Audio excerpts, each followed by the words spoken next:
इस देश में 6 जिहादी मुसलमान देश के शिक्षा मंत्री थे और आप कहते हैं हमें शिक्षा में ये पढ़ाया गया, तो आप सो रहे थे। उन्होंने इसके अलावा कभी नहीं मांगा कि हमें ये मंत्रालय दो। वो जानते थे नस्लों को कैसे बिगाड़ा जाता है और ये प्रेरणा उन्हें मैकॉले से मिली थी।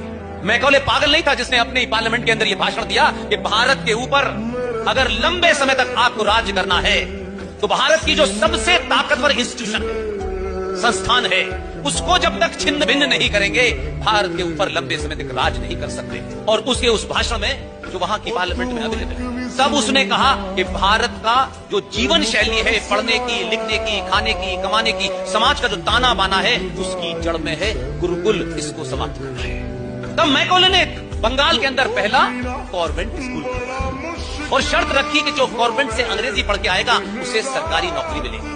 और हम तो सरकारी नौकरी लेने के लिए अपने बाप को भी गाली दे सकते हैं।